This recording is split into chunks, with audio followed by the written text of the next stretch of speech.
Sean Porter sinabing wala na daw silbi si Pacquiao sa laban. So sa ipinakitang performance ng nag-iisang 8th Division World Champion ng boxing na si Manny Pacquiao sa naging exhibition fight niya sa Japan kontra sa kickboxing champion na si Rukia Anpo, ay sinabi ng isang sikat na ESPN journalist na si Dan Rafael na laos na daw talaga ang ating pambansang kamao Manny Pacquiao. At may isa pang nagsasabi na si Manny Pacquiao daw ay parang sasakyan lang na matagal na daw hindi nagagamit. Ang nagsabi niyan ay ang former world champion na si Sean Porter. Kaya daw hindi na daw maganda ang takbo, inayhalintulad niyang ganon.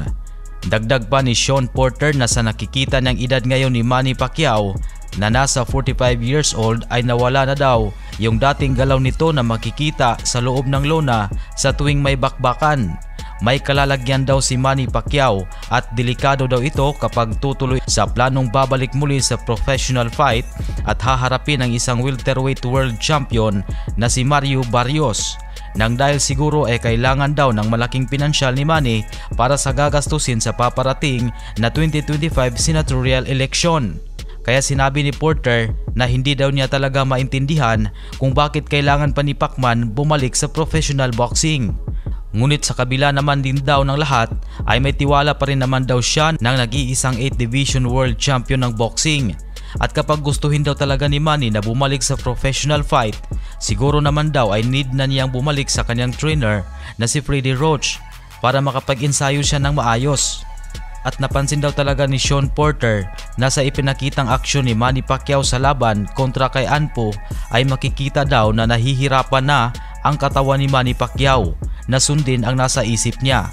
At sa ibang usapan naman ay 2 days na lang at matutunghayan na namang muli na umakyat sa ibabaw ng lona ang former 2 Division undisputed world champion Terence Crawford, kung saan ay nakabakante ang isang taon na hindi pagsampa nito sa boxing. Kanyang opponent sa laban ay ang current undefeated WBA junior middleweight champion na si Israel Madrimov.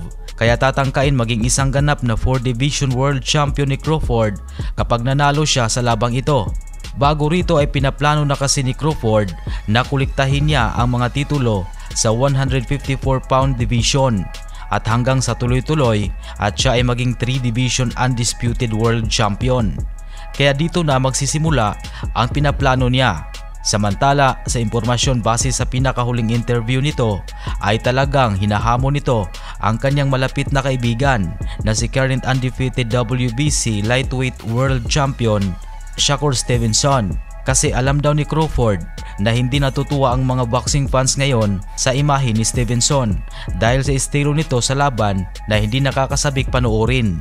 Kaya gusto pala ni Crawford na dapat gumawa daw ito ng mga bigating tagumpay sa larangan ng boxing at dapat daw ito maging isang undisputed world champion sa 135-pound lightweight division at magagawa ito ni Stevenson kapag tinalo niya ang mga pareho niyang kampiyon sa division na kagaya nila Gervonta Tank Davis at Vasily Lomachenko.